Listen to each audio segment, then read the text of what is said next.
بنګه صاحب دا راته ووایه چې په ماسکو کې کومه واقعه شوې ده چې هلته کې په یو کنسرټ باندې هغه حمله شوې ده 80 نه زیات پکې مړه شوي دي او د 100 نه زیات زخمیان دي او دا په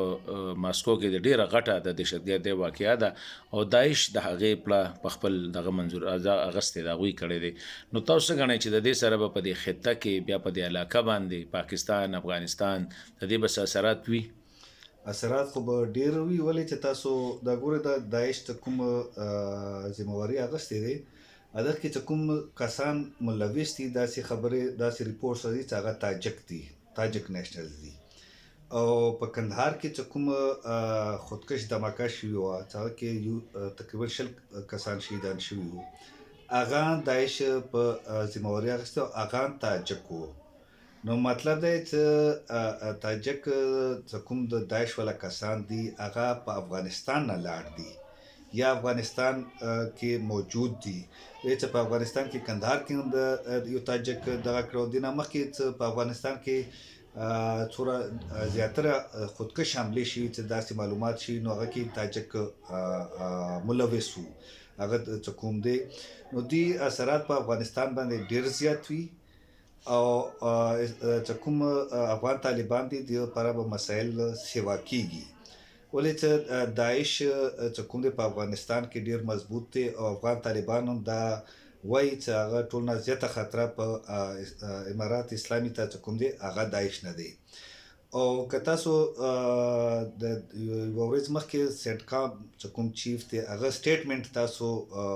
په سینټ کې کمیټې ته یو سټیټمنټ ورکړی و، هغه چې د آی اس کې پی چې کوم دی هغه په دونه مضبوط دی چې په امریکا کې په هلته کې دهشتګردي دغه کولی شي خطره شته دی آی اس کې پی نه په امریکې کې خطره دی. نو اوس مخکې خو روس چې کوم دی افغان طالبانو سره ډېر ښه اړیکې وو او ډېر ښه تعلقات وو، خو ما په خیال کې چې دا چې کوم پیښه شوې چې تقریبا تازه چې کوم ریپورټس راځي هغه 90 نه سوا خلک پکې مړه شوي دي او داسې ریپورټس هم دي چې کسان یې نیولي دي 4 کسان یې نیولي دي نو هغه تاجک دي. نو دې سره به چې کوم دی پوټن هم ویلي چې د دهشتګردۍ خلاف چې کوم ملکونه دي هغه یو ځای د کار کول پکار دی، مشترکه دي خلاف کار کول پکار دی. نو داعش خو شام کې چې کوم دی هلته خو روس بمبارینګ کې مخکې کړي دی په شام کې او چې کوم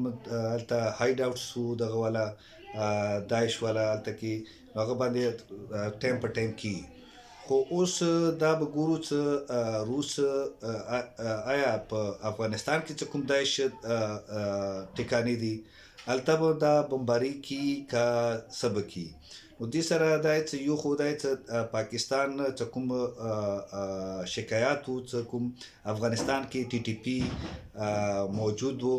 نو هغه خو بمباري کړي وه، هغه چې کوم هایډ آوټس وو په خوست او پکتیا کې هغه باندې حمله کړې وه. نو دا دغه چې پاکستان ته یو بل الای میلاو شو. دې کې یو خبره ده لکه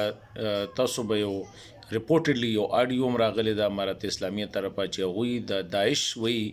چې الزام لګي چې په پاکستان برطانیه او په امریکې الزام لګي د دې څه دغه دي هغه کې دا وایي چې MI6 CIA او ISI چې کوم دي دا سپورټ کی او هغه بیسس چې کوم دي هغه په پاکستان کې دي، هغه اورګزی دي، ابټاباد دي، نور پېښور دي، کویټه دي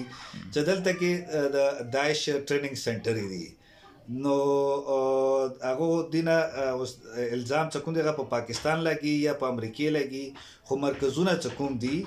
هغه په افغانستان کې وي چې په دې آډیو کې دا ویلي شوي چې څوره چې کوم مدرسې دي په